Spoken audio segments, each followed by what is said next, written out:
All major expeditions start with imagination.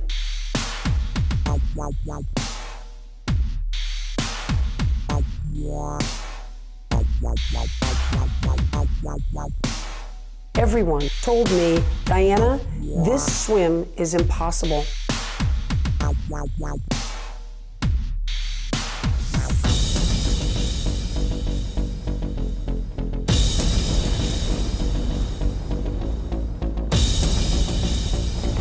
my God, it's painful!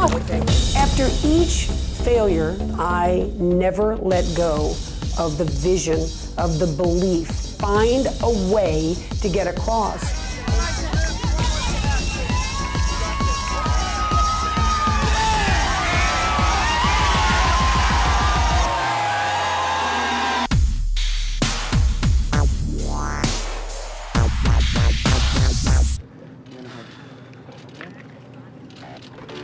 There are general rules that open water swimmers and marathon swimmers abide by. First and foremost is you don't get on a boat, and they swim from shore to shore under their own power.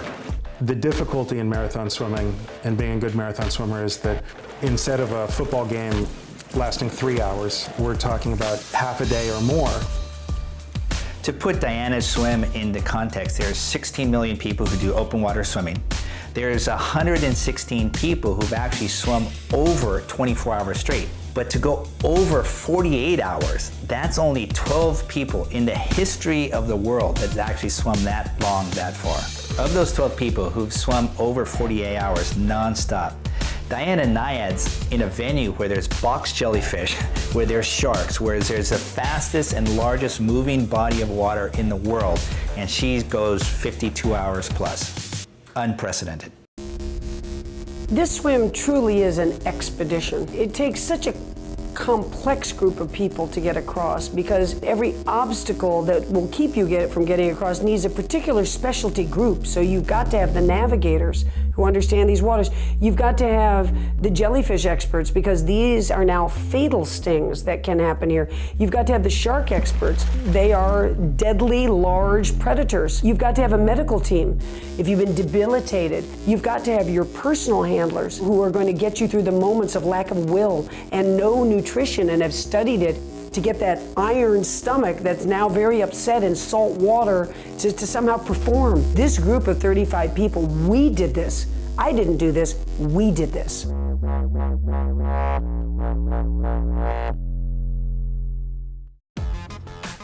I have this thing called the uncertainty principle. And the uncertainty principle takes into account wind and waves and currents, distance, navigational errors, equipment failures, seasickness, marine life. And once you calculate all of those factors, she had a 1.3 chance in 1,000 attempts to be successful. By the time I had failed my fourth time, everyone under the sun, the scientific experts, the marathon swimming experts, my own closest personal intimates told me, Diana, this swim is impossible. Move on. Could you change your dream now? We talked about it. I said, I don't know that I believe it's humanly possible. She said, so what? And I said, really? She said, yes. And then I said, I'm in. Through her own determination and the combination of a variety of technological advances that she actually helped develop and was a part of, she actually created that 1.3 chance in 1,000 to be successful.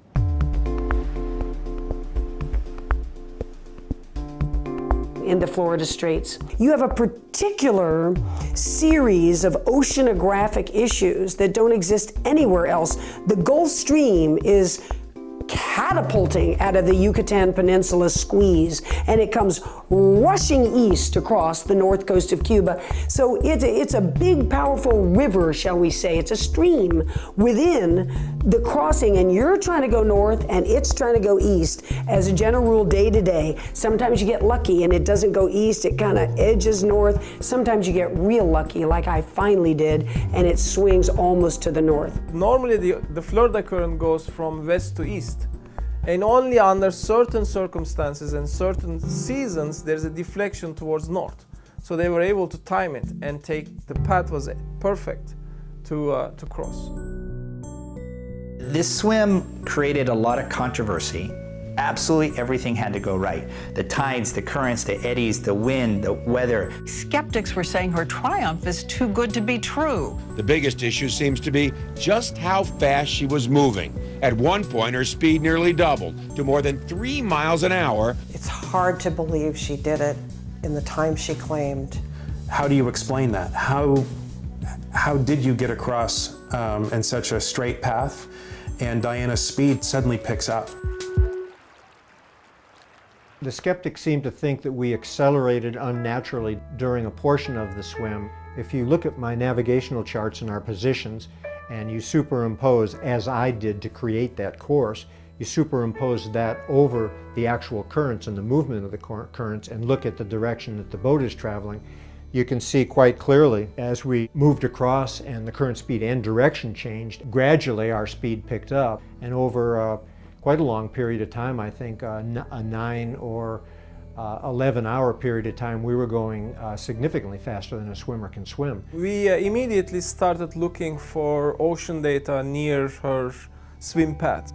And we were able to find that when she left Cuba, she was going pretty much what people think it amounts to about 2.5 kilometers per hour. And then when she hits these currents in the ocean, she accelerates, she goes twice as fast during a certain period, about 1/3 of the swim, when she was going twice as fast. I don't know what's changed. The boat's been right here all day, and now all of a sudden I'm 100 meters away. Okay, swim. When you're going to go from point A to point B, and it's a long, long way, of course, you're going to get there faster, and it's going to take you less time if you can go there directly. And if the boat is setting the course to get you there as quickly as possible, and you can't see the boat very well, and for some reason swim off to the right, as I do. Diana! We're going this way.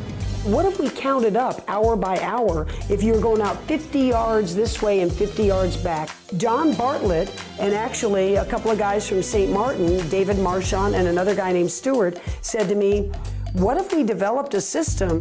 We came up with the lane line as an assistance for Diana to keep her on track. We created a pole that went perpendicularly off the side of the boat from the beam of the boat. It was 21 feet long, and it towed the lane line out there 21 feet away from the boat, typically parallel to the course of the boat. The lane line consisted in the daytime of a white sailcloth fabric streamer, and at nighttime the streamer itself was illuminated with red LED lights. I don't know how other swimmers do it. I've seen them. They follow kayaks, they follow boats, and they just go right next to it. I can't, you know, and I never could. So this to me was genius, developing this streamer lane line that we had.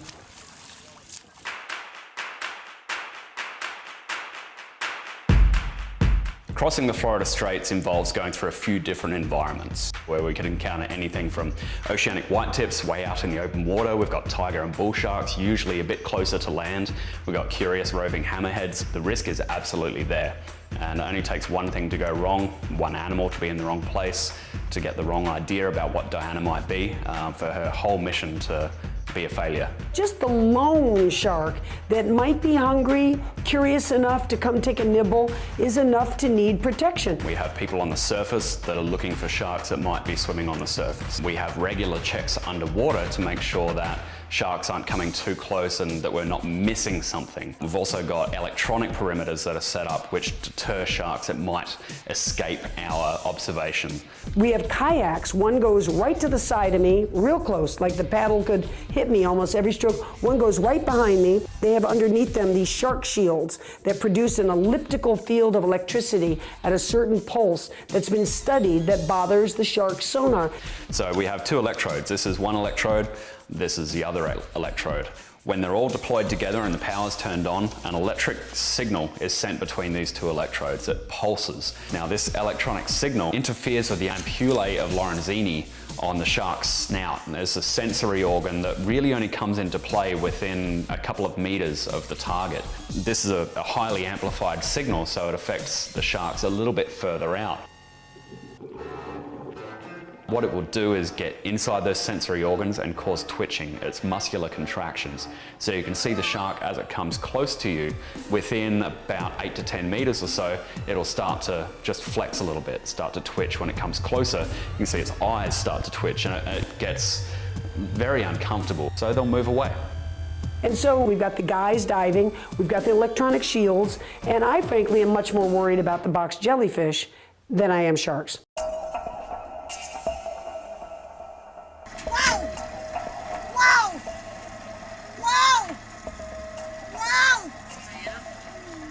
Box jellyfish are the most dangerous marine organism, full stop. There's been more loss of life in the last 40 years due to box jellyfish envenomation than shark attack or any other marine threat. The deadly box jellyfish has both migrated and proliferated and is now living in the Florida Straits. That was never, an issue way back in my 20s. You never had to worry about dying from box jellyfish. You were talking about sharks. Box jellyfish has this rich palette of bioactive agents, which are this amazing weaponry, and we are simply no match for that. Basically, hundreds of thousands of these microscopic tubules shoot out at bullet force and bullet speed from this live tentacle and pierce the prey of whatever they encounter, injecting through these long, hollow tubules, like so many hypodermic needles, this complex venom. Fire, fire, fire, fire, fire. Once that venom enters the bloodstream, the molecules and proteins in the venom start to have their own actions. And it's like an avalanche of physiologic events that occur after the penetration and injection of the venom. It's giving me the chills. You go, yeah. Paralyzing my back. Yep, okay. A sting from a box jellyfish can lead to cardiac arrest. The blood pressure increases to a very high level. This can cause cerebral hemorrhage. So basically, within 2 to 5 minutes of the sting, death can occur. She's getting up. I thought she was dead. Diana's insistence to have some way to prevent the stings pushed me back to the laboratory to look at the mechanistic basis of the stinging cell triggers and to try to short circuit that. And I've come up with a technique that does that. When I was finally ready to try it on my own skin, I compared untreated skin. I took a live box jelly on my bare skin, put that there, completely, predictable and horrible. I took the image of that, and then on the other arm, I put the sting stopper and I made a little control window, basically a 2-inch square, and laid another live animal, and nothing. It prohibited and or blunted the mechanism itself, the sting mechanism. It had everything in there, the cocktail, to treat the sting. So even if we did have some impalement, of her tissue, we weren't going to be in a situation where we were going to have cardiovascular collapse. I mean, based on all the testing I had done. Having said that, of course, the best approach is often the simpler approach, which is a physical barrier. When I got the company Finis to make a jellyfish suit for me, they would send the fabrics to Hawaii for Angel to test them. I could see that they had started to try, there was residual Nyad impaling the swimsuit material, but it would be incapable of getting to the skin. Angel was on our team by 2012. I tried to swim in September of 2012. I had virtually every millimeter of skin covered with her development of the Finis suit, with the surgeon's gloves. Diana was literally plowing through this sea of jellies. I had no idea that it could be this many box jellies. And I got stung. As I said, in that vast ocean, are they really gonna find this little bit here? They did, because they're genius at it. I wasn't as, of course, debilitated as when I was just swimming with nothing, all the skin exposed, when I truly went into paralysis and anaphylactic shock. But I felt it, enough to slow me down and us have to think of what next are we gonna do?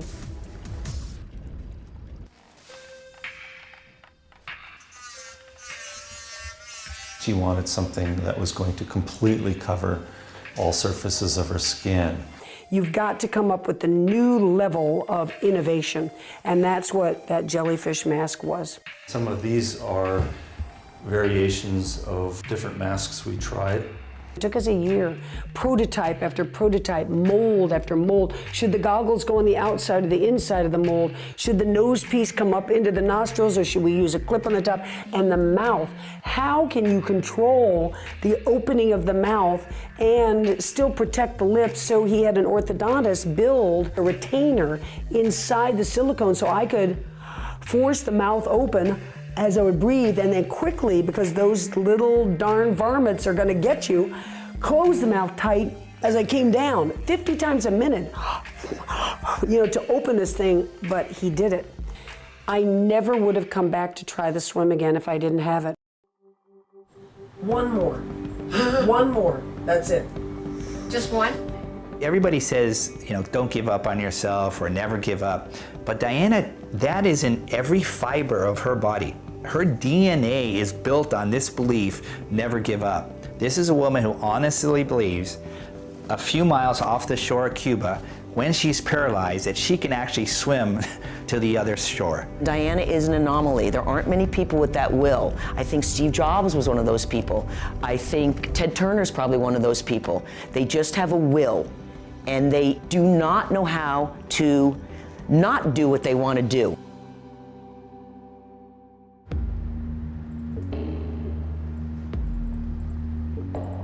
What we will do is we will create a map of the brain that compares you, A, to some elite performers, and B, to a healthy control group. And it will basically show you where your brain was more or less active. And then we link that to the function that these brain areas do. What is particularly of interest here for us is how an amazing individual like her is able to process physiological stressors. Because in order to accomplish what she has accomplished, she had to overcome incredible physiological stressors. The goal of the research really is to identify the mechanisms in these individuals, and then to hopefully find ways of teaching the different way of how these individuals process information to individuals who have problems. Okay, so how are you doing in there? Just fine. Excellent. So again, we will be doing a series of what's called localizing scans for about the first 5 minutes. It's a direct physiological challenge during brain imaging. You basically are breathing through a tube, and suddenly we put a resistor between your breathing in and the outside world. So what that means is it almost feels like you're breathing through a straw. We have to perform what's called a continuous performance task. It's a very simple task. We show her an arrow that either points to the left or right hand side.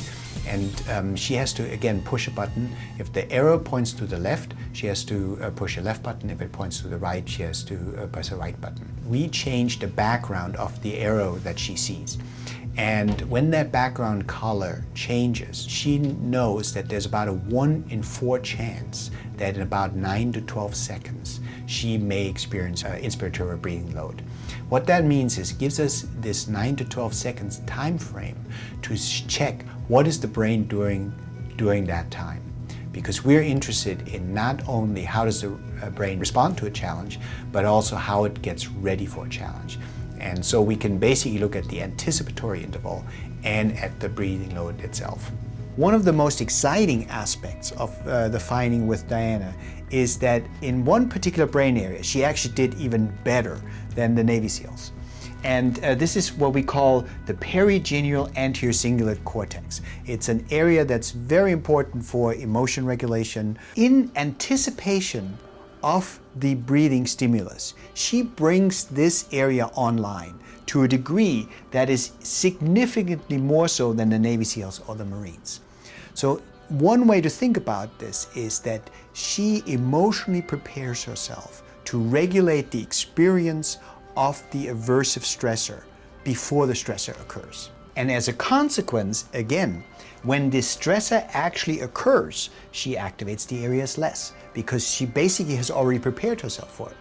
In summary, what we're finding is that in response to this physiological stressor, if her brain better prepares herself, she responds less to the actual stressor itself, and she activates a brain area that is very important for emotion regulation.